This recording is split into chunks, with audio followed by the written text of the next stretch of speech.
were honest with myself, the types of conversations I really love to have are the ones where it's finding untapped opportunity for humans and not so much untapped opportunity for a business.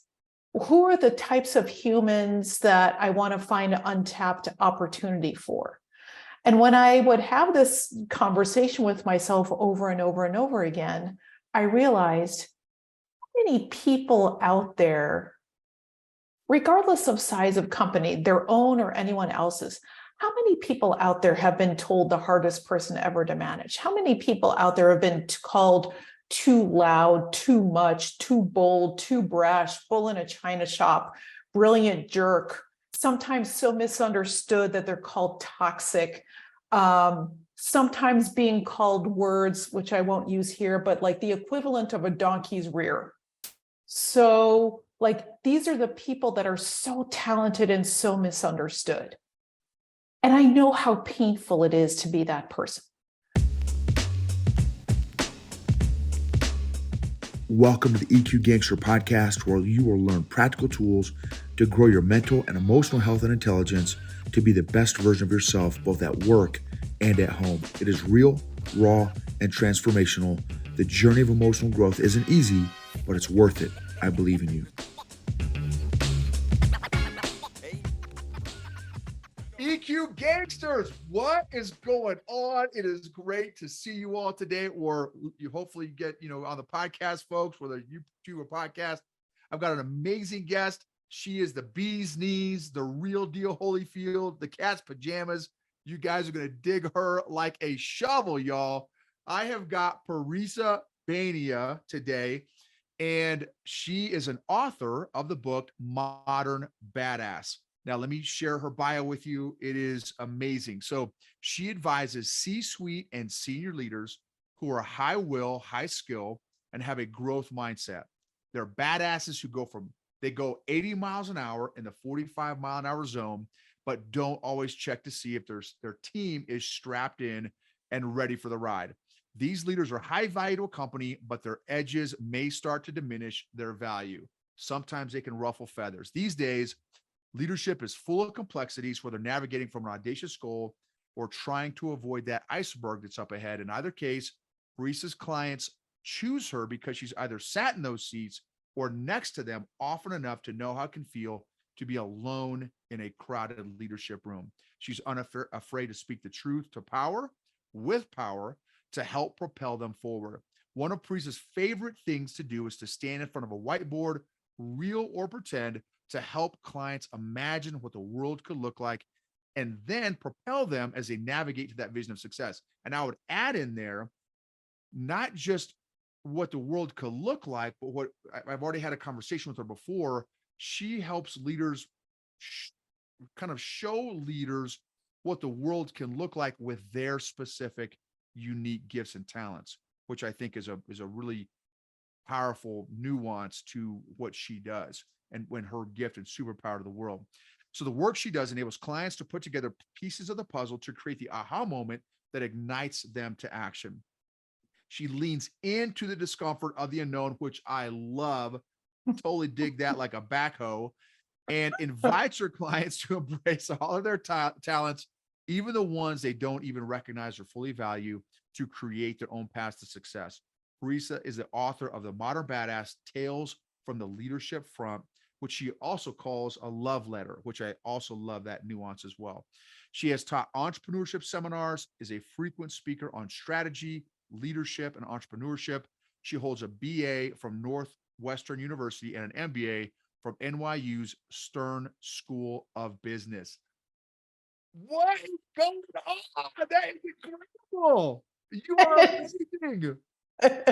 Oh, well, thank you so much. I am stoked. I am so excited to be having this conversation with you.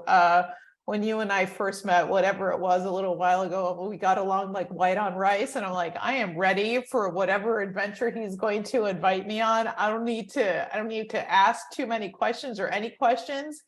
If anyone calls himself an EQ gangster, I'm like, sign me up. Sign me up. That's my jam. Awesome. So I want to expand on your analogy, like white on rice on a paper plate in a snowstorm.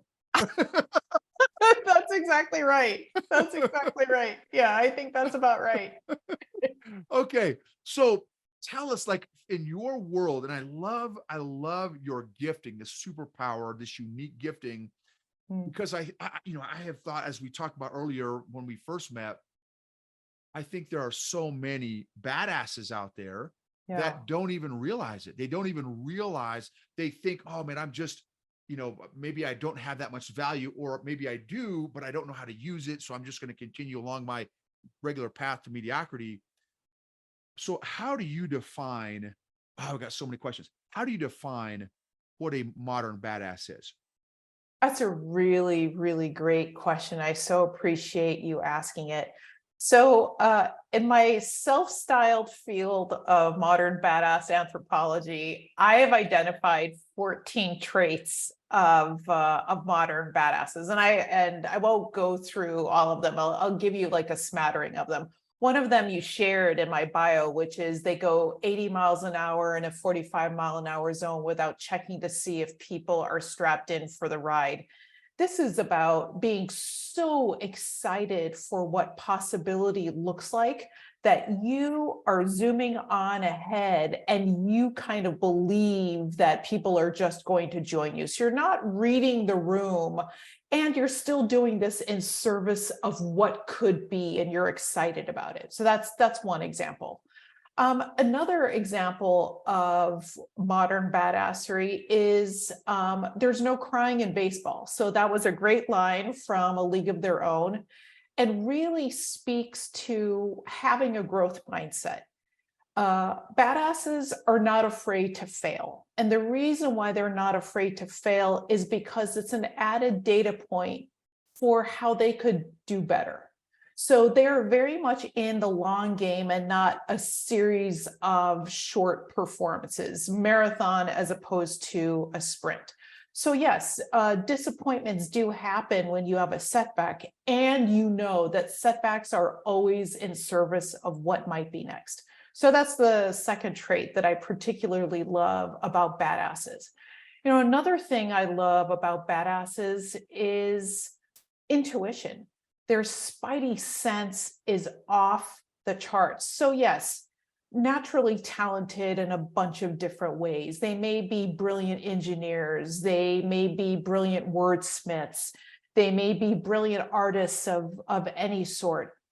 And what makes them brilliant is the fact that they tap into their intuition and gut, almost like a next level sort of taking it to the nth power, let's say, of whatever their natural gifts are. So those are 3 of the 14 that I really like to call out: the moving so fast because you're excited, having a growth mindset, and recognizing the brilliance and the gifts that your intuition bring to the table. Love it. Love it. How, okay. So, you start talking about this and I'm like, well, snap. I want to, when I grow up, I want to be a modern badass. Right. So what if I'm not maybe right now? What if I like, I just got done hearing you that explanation. I'm like, man, well, I don't know that those qualities fit me, those 3 of the 14, but I want to be able to reframe failure, or I want to increase my intuition, which from an EQ standpoint means you probably are very self-aware, or you have a very high level of self-awareness. What are ways that I can become? Is there a path for me to become a modern badass? 100%. So the clients that I typically work with are the badasses that other people call too much, too bold, too brash, too colorful. And there are folks out there that have asked me the same question that you've just asked me, and I love that you've asked it of me. So one of the things that I love talking to people about is what having a growth mindset can possibly do for them. And the way to really drive that point home is, for whatever it is that you're trying to accomplish, it's not that I can't do it. It's just that I haven't done it yet. Yet might be one of the most powerful words in this context. It tells us that anything is available to us with effort, work, repeated attempts, a willingness to learn from a setback to inform the next approach to something. It's not that I can't do it. It's just that I haven't done it yet. And another part of having a growth mindset is not having an attachment to an outcome. So the way to frame that is every outcome is perfect, even the outcomes that you haven't anticipated and the outcomes that you don't like. And again, it's because these outcomes give you data points to inform what you could do differently next time. That is having that's growth mindset or adopting a growth mindset, I think works wonders for all of us. And look, we're human. There are going to be days where it's going to be harder for us. There are going to be days where we're like, no, dude, I'm done. I can't. Natural and understandable. I'm not pretending to be anyone that I'm not. I have those days all the time. And when I remember the word yet, and when I remember to not have an attachment to an outcome, it becomes easier to pick myself up and try again. Okay. Also money. So, okay. So this is how I'm going to sound. I'm going to push back, but just wait till I'm done. Yeah. So it's going to sound like I'm pushing back, but just, so I I'm got going to you. say when in my low EQ days, which was just 4 years ago, and I'm still working on, I'm still very much on my growth journey. Okay. So that I hear you, and that briefs well. Hey, just detach the meaning or the expectations from the outcomes so that any outcome is a 2 thumbs up. Okay, I hear you, and that briefs well. If knowing that many people are consciously or unconsciously, whether they're aware of it or not, emotionally attached to outcomes. Right. How do you do that in practicality? How do you actually detach your emotions from the outcomes, or meaning from the outcomes that you are iterating through? That's a really, really, really great question. And what I would suggest is, are we navigating to an emotion, or are we navigating to something magical that we are creating in service of whatever? Am I in service of myself? So having an emotional attachment becomes a very selfish thing. When I am doing something in service of a client, when I'm doing something in service of my team, when I am doing something in service of my faith community, in service of anything, if I put my emotions first, I am blocking my peripheral vision. So what can we do to maximize our peripheral vision? What can we do to maximize our chances of our success for our team, our business, our clients, faith community, our local government, whatever it is that you're contemplating? When we are attaching ourselves to an emotion and making that emotion tied to the outcome, we are creating a very small window of opportunity. So the most unselfish thing we can do is to detach the emotion from the outcome. Okay. Fire. I'm picking up what you're putting down. I'm smelling what you're cooking. So let me give you an example. Yeah. So Strengths Finder, Yeah. Gallup, right? Strengths Yeah. Finder 2.0.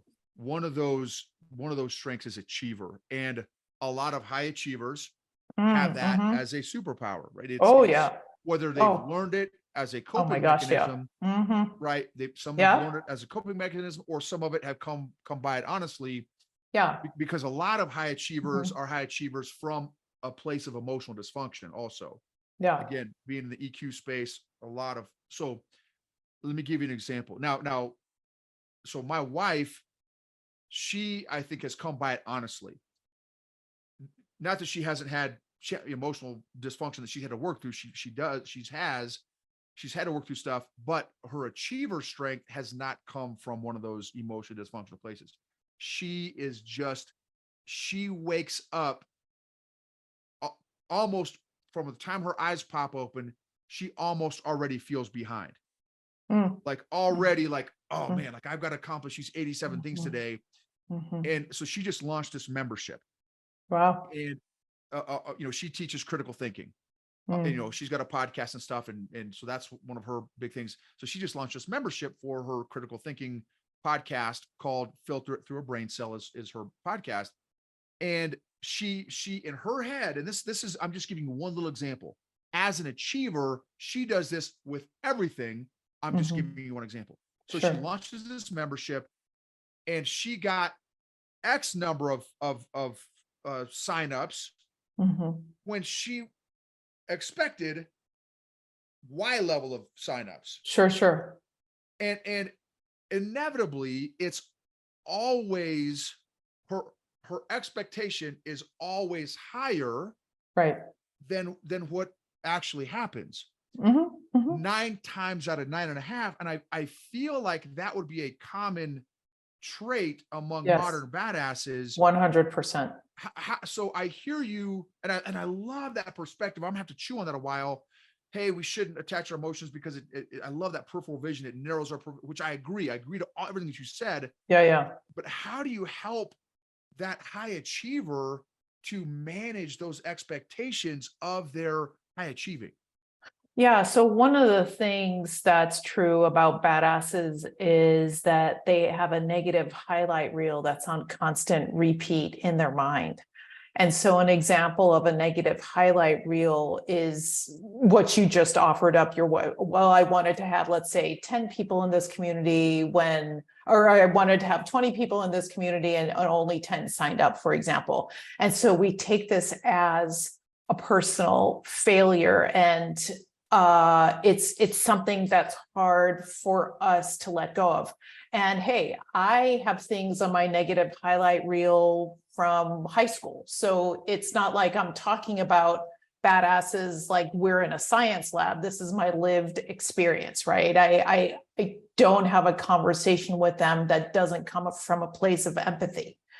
And in these types of instances where we have such high expectations of ourselves, that also becomes a blocker of peripheral vision. We become inward focus as opposed to outward focus. It could be in the case of your wife's example. Let's say she wanted 20 and only 10 people signed up. It might be a blessing that those 10 extra people never materialize, because now she can serve the 10 that she actually has so powerfully that they would end up telling 100 people, 1,000 people, that those 100 people tell another 100 people.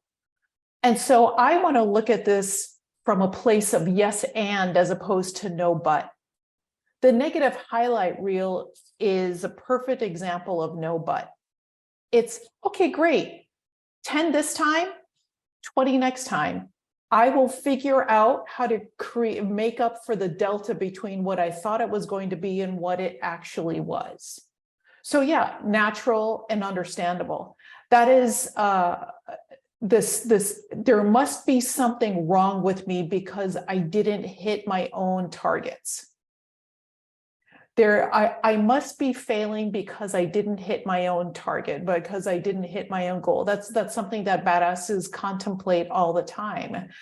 And the secret that I'm going to share with you and all the other badasses out there is nobody knows what your actual target was. Right? So if you have, I'm using your wife's example because it's the one that's in front of me. what if people thought there were only supposed to be 10? That's perfect to the outside. So you are projecting your own energy, your own negative energy about your lack of performance out into the universe, and people will pick that up. So yes, sure, you had one number in mind and something else materialized and said, there's a blessing in there. There's a gift in there. Leverage it and see it as the gift that it is. There are no mistakes. Yes, and yes, and yes, and yes, and that's how I choose to look at it. All the while understanding that, yeah, I'm human. I'm going to be bummed and it's okay.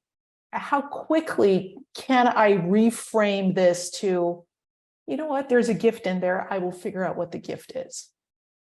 And like you said a number of times before, also is like, it's a data point, right? It's information. That's what I talk about emotions all the time, is like, emotions are not good or bad. There's no good emotions and bad emotions. They just are. It's just data. It's just information. It's a balance sheet, right? It's like, there's no such thing as good numbers and bad numbers. It's okay. You know, maybe you're in the black and maybe you're in the red or whatever, but it's not the other analogy I use is like the dashboard on a car.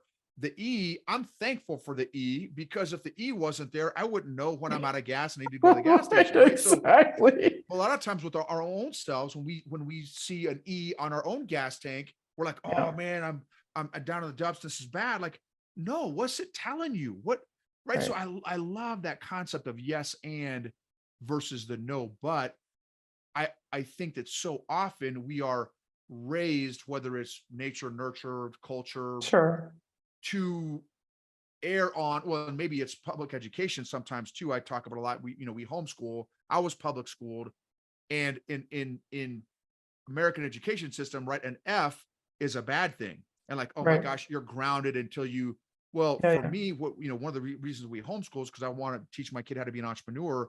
Public education system does not teach kids how to be entrepreneurs, teach them how to be followers.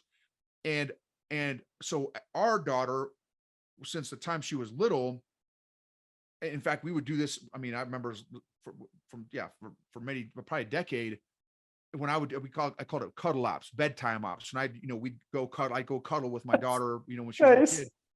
And I would say, okay, I'm older, and I'd walk through a series of questions with her. Okay, let's go through some, for us, the Bible, go through some Bible verses and stuff. Then I would ask her, okay, how did you fail today?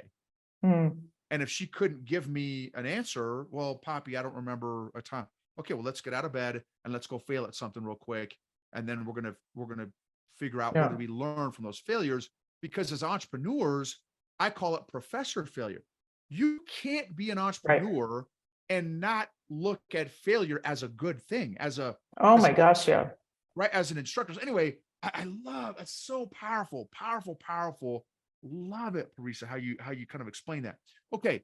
Now I want to go here. How did you get on this, hey, my target audience are modern badasses and I want to serve these people? Like, are you like, did you pop out of the womb as a modern badass, or like, what I'm saying? Is it, are you even one, or is it like you saw this group of underserved people and like, hey, I have a gifting and I want to go serve this group? Like, how did that happen? Yeah, great question. So we're going to go in the Wayback Machine for however many years ago. I won't say how many, because then you'll be able to figure out how old I am. So in my corporate life, post-business school, I was entrepreneurial before I knew that. I don't even think it was a word then, but I was entrepreneurial within the context of working for a big corporate. So I was given my job description because I was a high achiever, nature and nurture. I'm like, okay, check, deliver results, deliver revenue, all of the things. And then I'd say, I could also do this. I could also add that. And so I was always a kind of person where if my job description was in the shape of a square, I'd turn it into a circle or a triangle. Like, I couldn't help it. Like, I had so much curiosity. And I knew that I could do more, or I was so wondering what else I could do, or I would find untapped opportunity and I'd be like, I can do this, I can do this, I can do this. And working in a big corporate environment, there is such a thing as reading the room.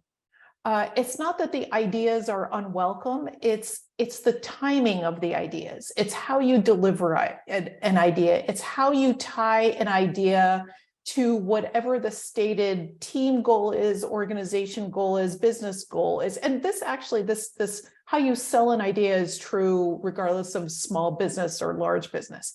I didn't have the awareness at the time that it's not always helpful to be a hand raiser and be like, I could do this, I could do that.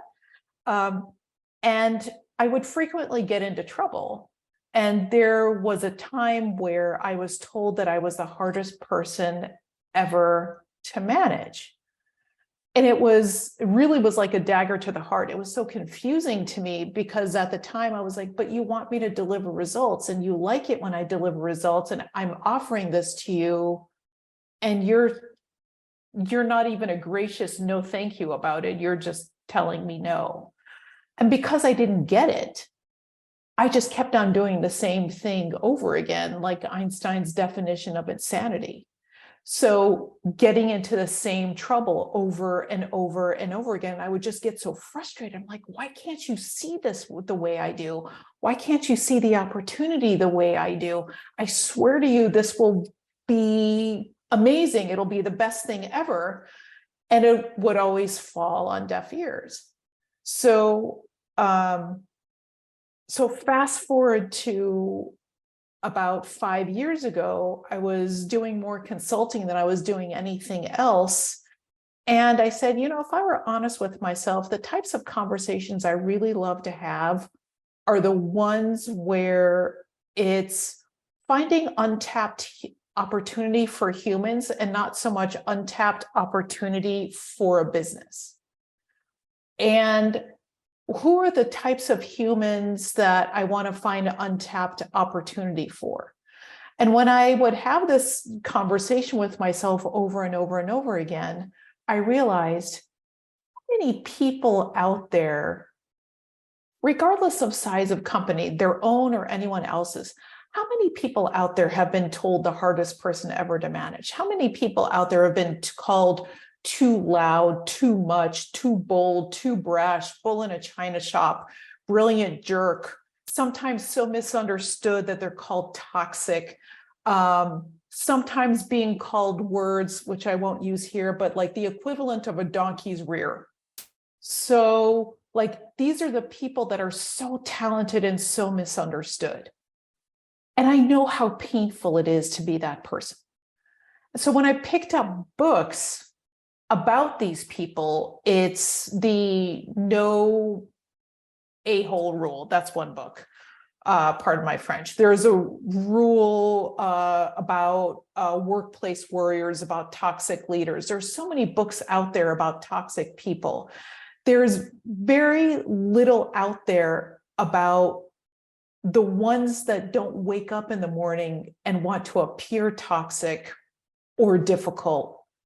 They're the ones that really do want to serve and don't know how to be seen, heard, understood, respected, and valued. Those are my people. I don't wag my finger and sit in judgment of them. How can I? I'm that person. I've been that person who has used cutting language in a meeting. I've been that person to say, people, dude, it's not that hard. What about this is difficult for you? I've been that person, not because I woke up wanting to be cruel, but because I'm like, chop, chop. There's an exciting thing on the other side of this. And we want to be first to market. We want to be best to market. We don't want to be last and indifferent to market. So it was my excitement in service of, and I was doing a really poor job of helping people understand who I was and what drove me and what got me excited. So that's how I got here. Long-winded answer, and I feel like regardless that the answer serves the question and within the context of our conversation today. So awesome. So what I have found is that a number of those leaders that you described are so a couple things. One, oftentimes they are very mission focused, Mhm.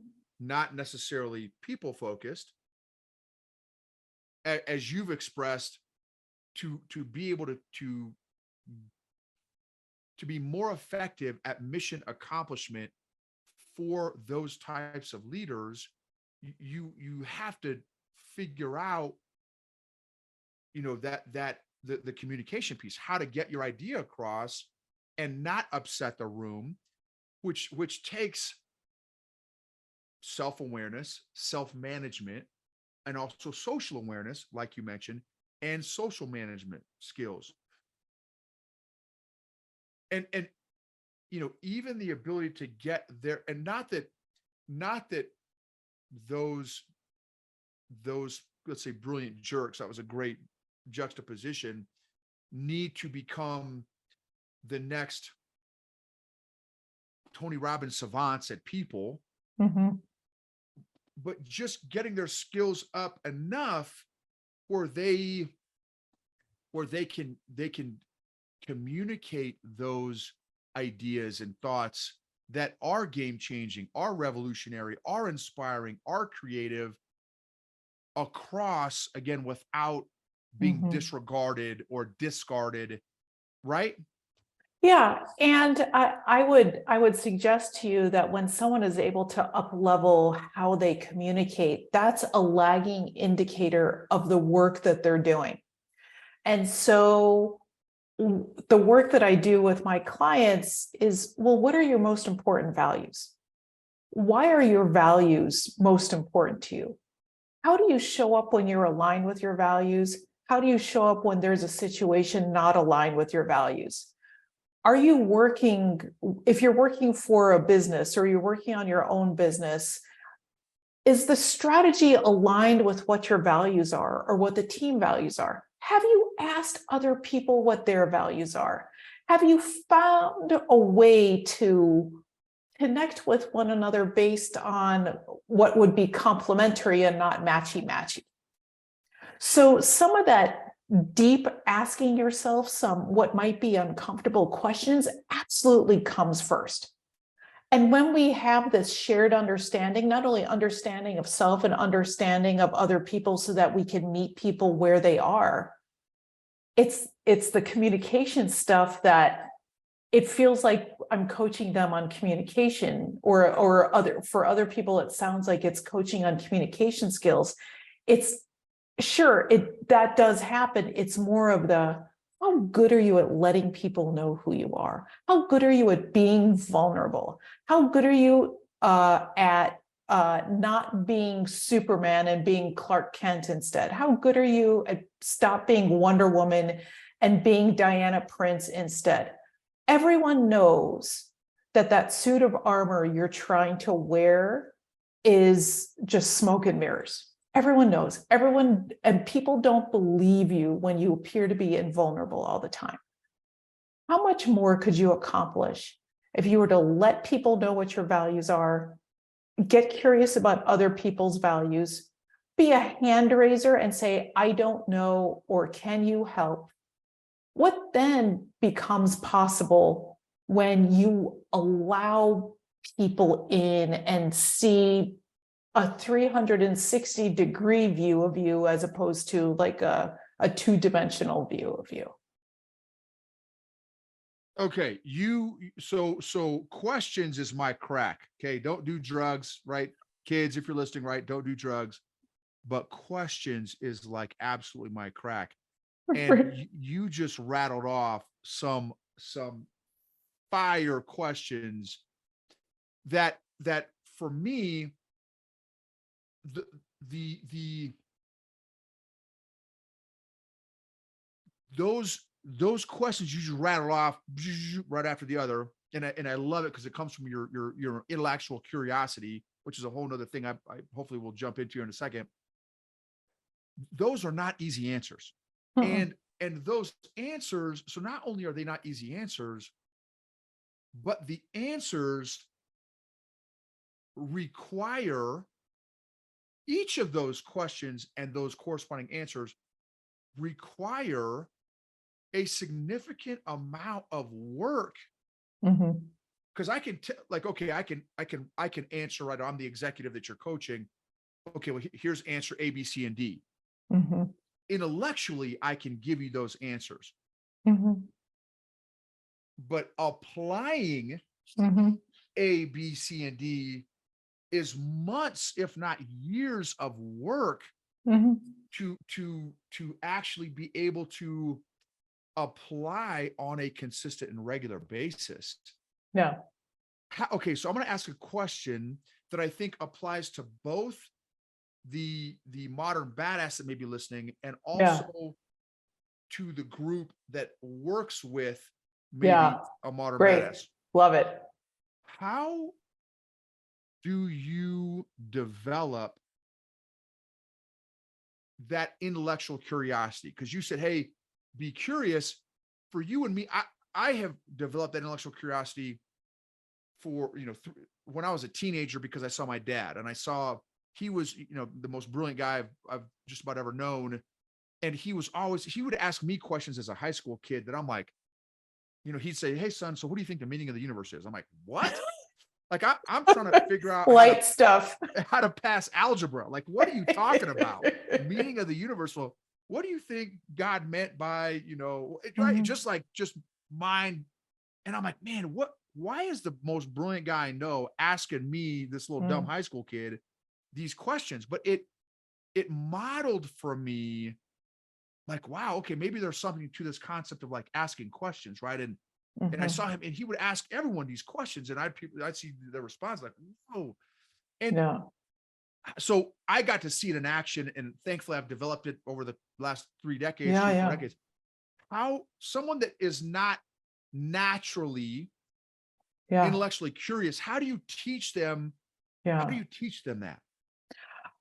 I love this question. And one of the things I love to do as an exercise with my clients is to take a stroll down memory lane.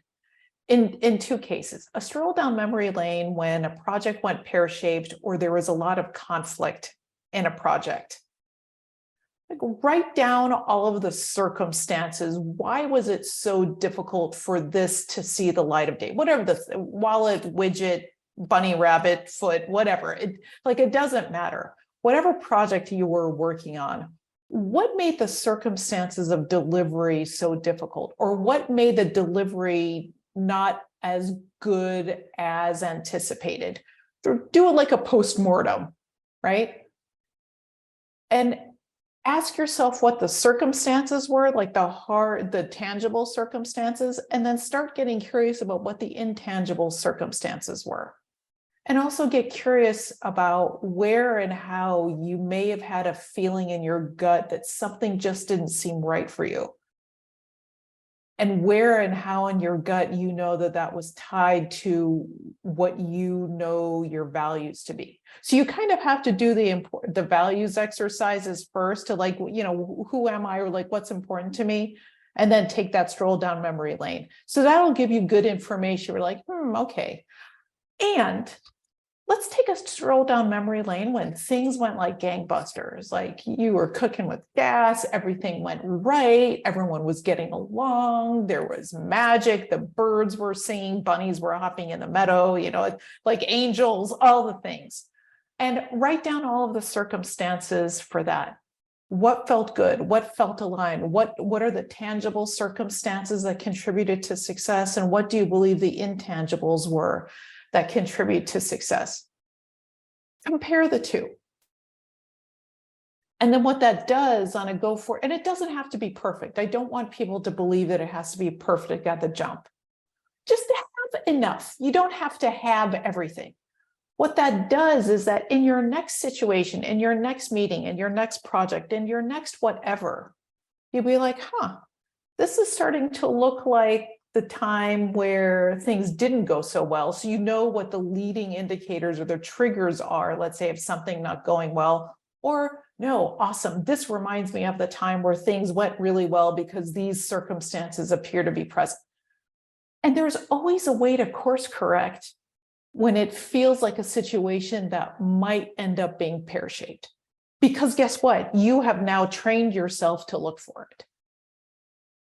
Like you know what stranger danger kind of is in those situations. And it doesn't have to inevitably lead to being unsatisfied with an outcome. You can say, oh, okay, I recognize that this feels like that other time where things didn't go so well. What could I do differently? Or I know that something's going on with my values, or I know that this route that we're going doesn't feel right based on what I knew to be true before. What can I do differently? How can I show up differently? How can I be curious about what's going on? So yeah, even what I'm offering to you as solutions require a little bit of work, and it's not quite as time consuming as one might think. Sit down and just do a brain dump.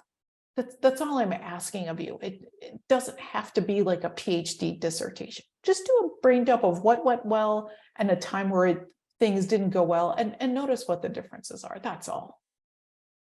Excellent. Love that. Love that exercise. That's brilliant. That's brilliant.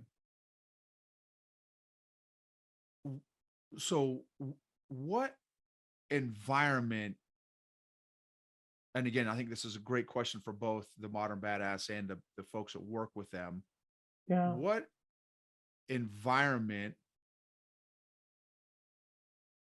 facilitates the optimal performance of a modern badass?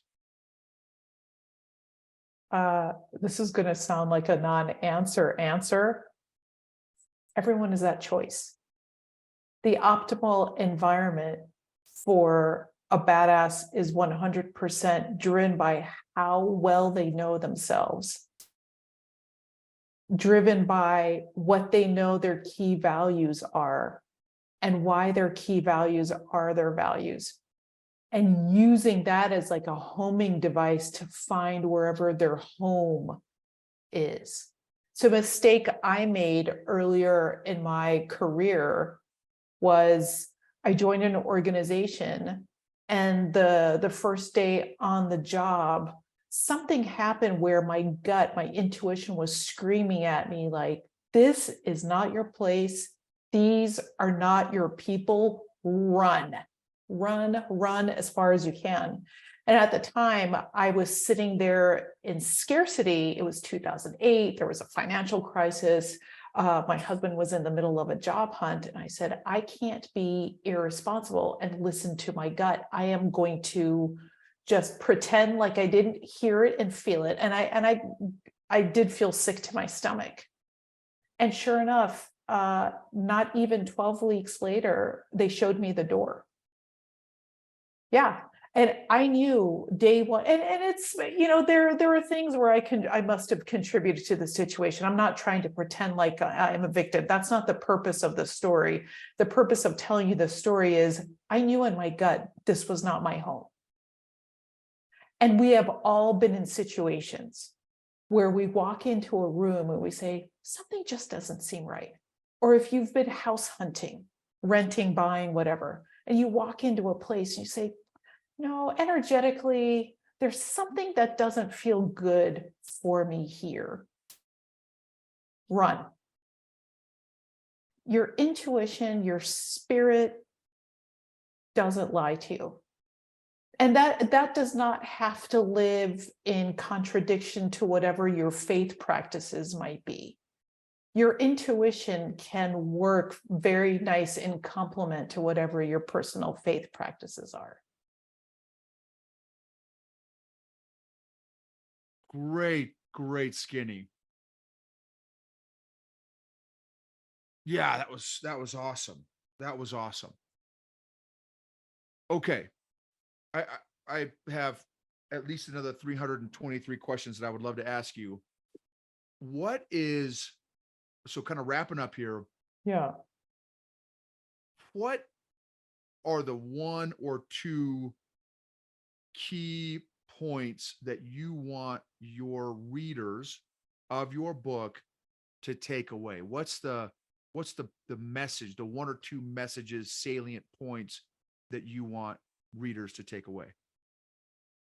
One of the things that badasses hear or take in frequently is do all the magical stuff that you do, but don't do it as you. And so the main thing that I want badasses to know is that they don't have to change to make themselves palatable to other people. How they are made and how they are and who they be, perfect. There is a way for them to be seen, heard, understood, and respected for who they are, predicated on the assumption that they are willing to share who they are, what's important to them, and why those things are important to them, so that they could still show up however they show up, but instead of people calling them too much, they can be called just right or exactly what we need. You can't turn a lion into a sheep. What you can do is help them roar differently.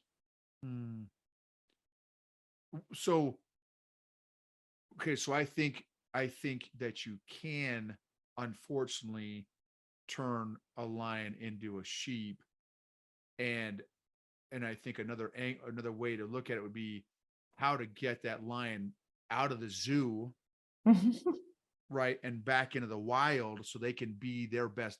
I love the term highest and best use, so they can be that lion in their zone of genius, yeah. In their zone of genius, right, and not be in the zoo. Like the other analogy I love is when Mr. Incredible, if you ever seen the movie Incredibles, when he got the 9 to 5 and stopped being Mr. Incredible, and you saw him all cramped up, this big superhero in this little cubicle, and he's like, and that's I think an excellent analogy. I That's think how we have a lot of badasses those. feel. Or when he's driving in his sedan and he's hunched over. That is brilliant. I may have to take that from you. No, of course, right. And then it's like, and he's not living authentically. He's not Right. living authentically. And I think it takes a lot of those things you've shared with us today to really discover, no, I am not, my calling was not to be in this little cubicle. I am supposed to be Mr. Incredible. You know what I mean? Anyway, yeah. So Yeah. love it. Okay. How do we find you? How do we follow you? Share with us your resources. You've got a group or something also, please. In the quiz, talk about that as well. Yeah, absolutely. So I am on LinkedIn, happy to connect with folks there. My website is sixthsensestrategy.com. I'm sure there are going to be links in the show notes.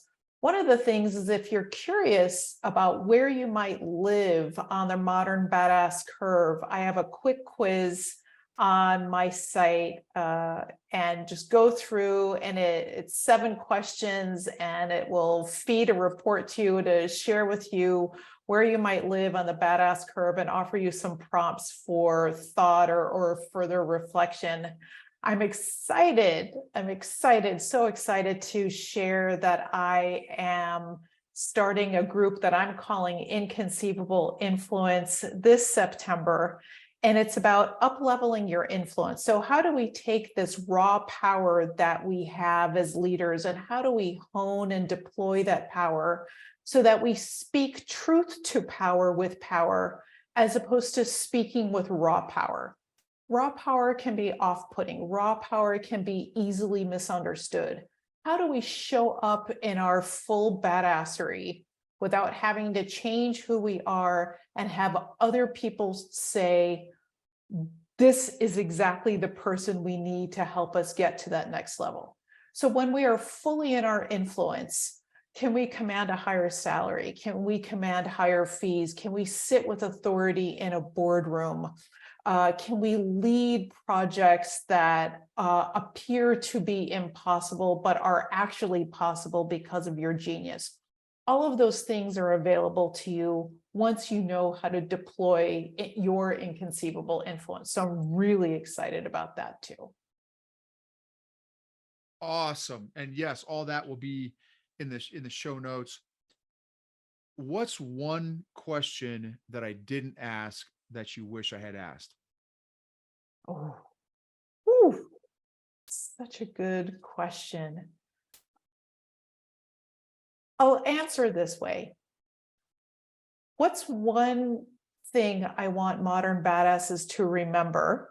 If that would be the question. And the answer to the question is give yourself grace and space. Love on yourself, forgive yourself. Grace and space. Awesome. Thank you so much. That was absolutely amazing. That was You- good. That was so good, Noble. You're amazing. You rock like ZZ Top. Absolutely fire. So much skinny. Cannot wait to put it out to the crew. Thank you for your time. Thank you, Noble. This was such a gift. Thank you. I'm so appreciative.